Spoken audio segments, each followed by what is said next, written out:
Seperti kota lainnya, Pumpkinville punya sekolah khusus. Hanya saja sekolah ini benar-benar khusus yang tidak mungkin ada di kota lain. Sekolah khusus monster. Ya, benar sekali.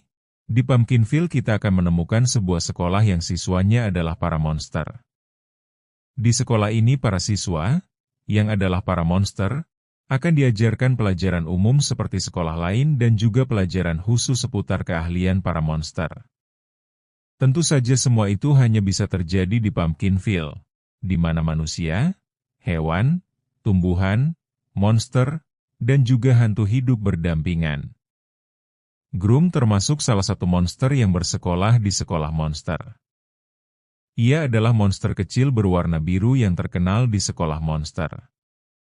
Ia ramah, senang bercanda, dan juga suka menolong. Namun, selain itu, hal yang paling membuatnya sangat terkenal adalah kekikukannya, yang membuatnya sering jatuh atau tergelincir baik saat berjalan maupun saat duduk. Teman-teman di sekolahnya bahkan menjulukinya, Groom si monster kikuk. Setiap pagi, saat memasuki sekolah dan berjalan di koridor sekolah, Groom akan menjadi pusat perhatian bagi monster-monster lainnya. Meski tersenyum, ia tahu hatinya selalu dadikduk berharap semua akan baik-baik saja. Monster-monster yang sedang berada di loker mereka masing-masing, seolah sedang menunggu kekacauan apalagi yang hari ini akan dibuatnya. Semacam sebuah rutinitas untuk membuka pagi. Dan benar saja, apa yang ditakutkan terjadi. Groom tergelincir. Padahal tidak ada air atau apapun yang bisa membuatnya jatuh. Monster-monster di sekelilingnya tertawa, bahkan ada yang menirukan gayanya saat terjatuh. Tawa mereka terdengar seperti gerutuan dan siulan aneh yang terdistorsi. Wajah Groom memerah karena malu. Ia memeluk dirinya sendiri dengan erat, berharap bisa lenyap di telan lantai. Belum pulih dari rasa malunya di koridor sekolah, Groom kembali melakukan sesuatu yang membuat kelas kimia tertawa. Ia berjalan sangat lambat, menyeret setiap langkah, seolah-olah lantai marmer itu adalah jebakan yang licin. Pandangannya tidak pernah terangkat.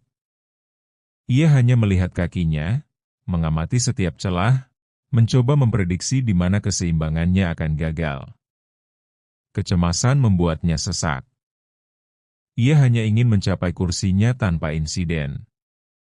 Namun, ia kembali terjatuh di kelas kimia setelah sebelumnya bergoyang-goyang lalu jatuh. Pun halnya saat kelas olahraga, yang saat itu adalah hari basket. Berulang kali ia terjatuh dengan beraneka gaya di tengah lapangan basket. Kadang ia tergelincir saat berlari, kadang ia terjatuh saat menerima operan bola dari rekan setimnya, atau kadang dia terjatuh saja tanpa sebab. Groom nyaris frustasi.